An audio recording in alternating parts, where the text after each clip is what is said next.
मंदिर पहुंचते ही सौम्या और वैशाली अपनी उसी जगह पर जाकर बैठ गए जहां पर सौम्या ने पहली बार साहिल को देखा था। दोनों ही वहां बैठकर साहिल और विनय का इंतजार करने लगी। 10 मिनट इंतजार करने के बाद साहिल और विनय भी वहां पहुंच गए। आज विनय के चेहरे पर अलग ही खुशी दिख रही थी, और होती भी क्यों नहीं, आखिर वैशाली ने जो उसको बुलाया था मिलने के लिए, इसलिए वो खुशी से फूला नहीं समा रहा था। विनय को अपने मन में ऐसा लग रहा था जैसे वैशाली ने उसका प्रपोजल एक्सेप्ट कर लिया हो। वहीं वैशाली अभी भी मुंह बनाए बैठी थी। वह विनय के बारे में सब कुछ जान भी लेना चाहती थी और विनय को भी ये नहीं जताना चाहती थी कि उसको विनय में इंटरेस्ट है। साहिल और विनय दोनों वहीं बैठ गए। साहिल ने सौम्या से कहा, ऊपर चले मंदिर में दर्शन करने।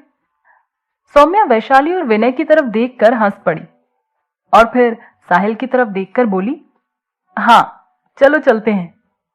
साहिल और सौम्या सीढ़ियों से ऊपर मंदिर के अंदर चले गए। अब वहां रह गए थे केवल वैशाली और विनय। विनय खुशी से चहकते हुए बोला, तो सरकार क्या आदेश है आपका?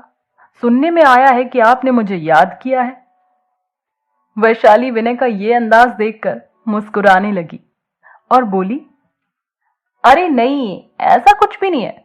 मैं तो एक्चुअली बस ये सोच रही थी कि मैं तुम्हारे बारे में कुछ ज्यादा जानती नहीं हूं अभी तक, तो क्यों ना तुमसे थोड़ी बातचीत कर ली जाए। विनय हंसकर बोला, अच्छा बातचीत के लिए मुझे बुलाया गया है, तो ये तो फोन पर भी किया जा सकता था। और ऐसा भी नहीं है कि आप फोन करो और मैं ना उठाऊं। बंदा आपके लिए तो हमेशा ही हाजिर है और हमेशा रहेगा भी। वैशाली विनय को ऐसे देख रही थी जैसे वैशाली की चोरी पकड़ी गई हो। फिर बात को संभालते हुए बोली, हाँ फोन तो मैं कर सकती थी, लेकिन मुझे लगा कि तुम बिजी होगे या फिर तुम सो रहे होगे।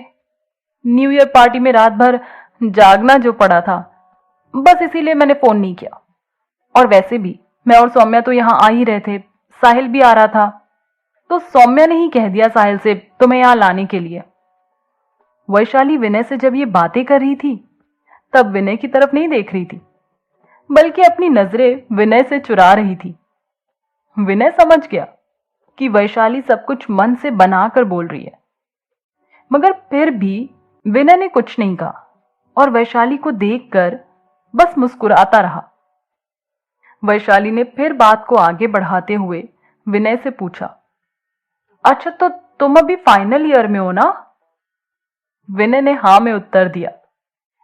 तो वैशाली ने आगे पूछा, फिर तो कैंपस प्लेसमेंट होंगे तुम्हारे कॉलेज में? विनय बोला, हाँ होंगे तो, और होपफुली शायद मुझे जॉब भी मिल जाए। वैशाली ने विनय को शुभकामनाएं देते हुए कहा, जरूर मिल जाएगी, ऑल द बेस्ट। विनय मुस्कुराने लगा। फिर वैशाली से पूछा, अच्छा तुम अपने बारे में बताओ, तुम्हारा क्या प्लान है ग्रेजुएशन के बाद?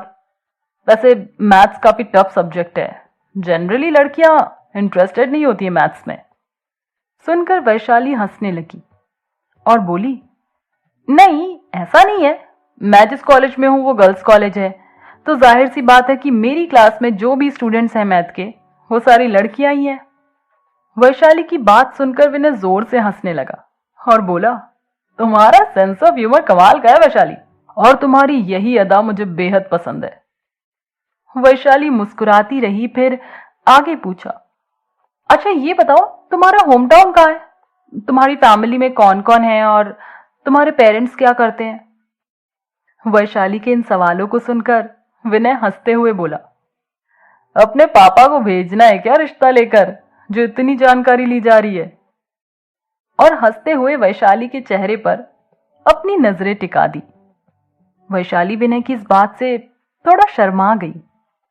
वैशाली को शर्माते हुए देखकर विनय चुप हो गया और फिर उसके सवाल का जवाब देते हुए आगे बोला, सबसे पहली बात, मेरा नाम विनय पांडे है।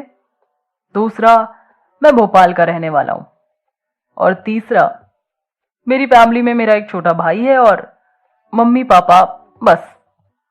कहकर विनय वैशाली से आगे पूछने लगा। अब तुम बताओ अपने बारे में, मुझे भी अभी तक तुम्हारा पूरा नाम नहीं मालूम है।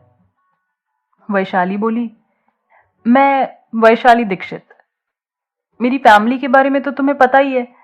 एक भाई है मुझसे 1 साल बड़ा जो अभी मेडिकल कॉलेज में है, और मेरे पेरेंट्स हैं।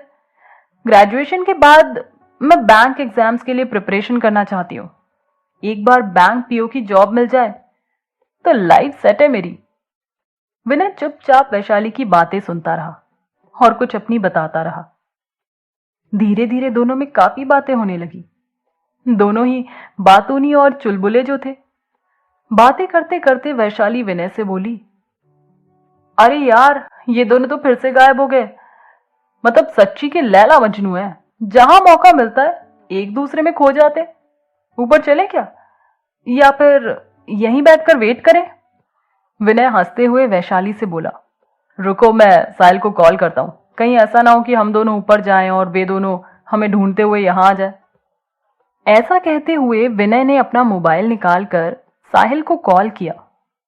रिंग जाती रही, पर उधर से कॉल रिसीव नहीं हुआ।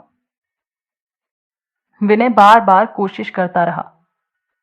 काफी देर तक जब कॉल रिसीव नहीं हुआ तो विनय वैशाली से बोला, लगता है साहिल और सौम्या अभी बिजी हैं। देखो, मेरे कॉल का भी आंसर नहीं कर रहे हैं। वैशाली विनय की बात सुनकर हंसने लगी। तभी ऊपर से साहिल और सौम्या आते हुए दिखे। विनय और वैशाली उन दोनों को देखकर पूछने लगे, यार कब से कॉल ट्राई कर रहे हैं, मोबाइल कहाँ है तुम्हारा? विनय की बात का साहिल क्या जवाब देगा, ये जानेंगे अगले एपिसोड में।